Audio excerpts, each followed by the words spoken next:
Hi, my name's Wilkinson, and I'm the Vice President, Investor Relations for Mineros S.A. Mineros S.A. is a 50-year-old gold producer that's paid a dividend for more than 4 decades. So we have 2 producing gold assets. The first and the oldest in the company is the Nechí Alluvial project, and it is an ancient alluvial flat-lying ore body. It's been exploited for over 100 years. There's been about 9.1 million ounces removed from this ore body, and since we've owned it in 1974, we've taken out about 3.2 million ounces. Currently, we have 1.35 million ounces in the proven and probable category, and another million ounces in the measured and indicated category. And we produce between 81 and 91,000 ounces. We expect to produce that many ounces in 2025. Our second asset is the Hemco Property in Nicaragua, where we expect to produce between 120 and 132,000 ounces of gold. And we do that from 2 underground mines, Panama in the northeast, Pioneer kind of in the middle of a long strike area, and then we've got a new deposit, Porvenir, in the southwest. We also augment the feed that we get from our 2 underground mines, and we expect to get between 33 and 36,000 ounces from Panama and Pioneer with rock that we buy from artisanal miners. Now, it's important to get context. In Nicaragua, artisanal mining is legal, and artisanal miners can work in about 1% of your property. We've taken this as opposed to being a challenge, we've taken it as an opportunity, and accordingly what we do is we've got a commission that has government officials sitting on it, representatives from our company, and representatives from the artisanal miners. So we work closely with the artisanal miners to make sure that any sort of disagreements or misunderstandings get resolved at this commission level. Artisanal miners get registered with the government. The government gets more tax dollars as part of this, and we also work with the artisanal miners to make sure we understand exactly where they're bringing us the rock from. Sometimes artisanal miners are very, very good ore body finders, and accordingly we make sure we understand the geology around the rock that they're bringing us, because there may be something going on at depth. Likewise, when our geologists are on our 165,000 hectare land package, if we find something that's near surface, kind of less than 20 meters deep, and really narrow vein that would lend itself well for the artisanal miners to work on, we make sure that they know about that so they can come and exploit that. So that's a really powerful testament to our relationships with the locals, because in the process of mining with the artisanal miners, we also make sure that they've got accident and life insurance for about 2/3 of them thus far, and we also have them work with our environmental teams to rehabilitate shafts once they're done. So it is a really powerful way to build local engagement and to earn social license with your local stakeholders.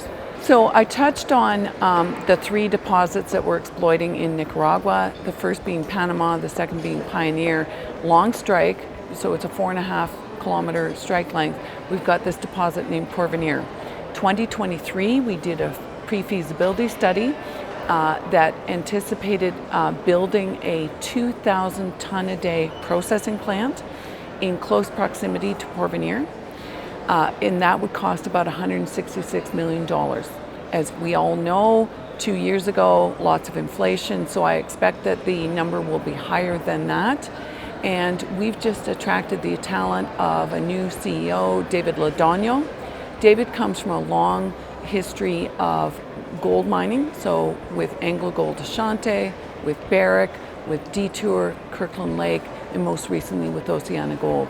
So one of the things he's invited his teams in Nicaragua to do is take a good, long, hard look at that asset, determine really carefully whether 2,000 ton a day is actually the size that makes sense, make sure that we understand the footprint and that we build this plant that it can be scalable or expandable so that there's sufficient room for additional grinding capacity should we need it, or additional flotation. And concurrent with that, we're working on the metallurgy in order to make sure we really understand that deposit. There's a bit of copper in the deposit, so we want to make sure we understand where that's occurring and whether we should be floating it separately to get a separate product.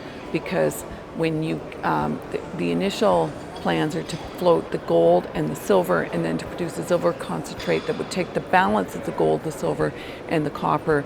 And in the base metal world, it's better to actually get a nice clean zinc concentrate and a copper concentrate that would contain the precious metals. Payability terms are better. This is a 50-year-old company that's paid dividends for 4 decades. We've got 2 operating assets that have been operated well and consistently and profitably. We got a new CEO who's inviting his teams to think long and hard about whether the production that we're currently getting out of those mines is the best that we can do and whether our costs are the most rational that they can be. So, and given the fact we're a dividend payer, our dividend yields about 6%, so we'll pay to hold the stock as we grow the company. And in Colombia, we work with the local communities. So it's important to understand that this Nechí Alluvial deposit is this flatline deposit. So we'll go in and we will take hundreds, if not thousands, of samples of plants. We put those aside in the nursery for when we rehabilitate the land package. We get the animals to move along, and any animals that don't move along on their own volition, we actually scoop up and we put them in our wildlife preserve, and our vets will make sure that they're in good health. So then we come in and we take down the trees, and we're working in closed ponds beside the Nechí River.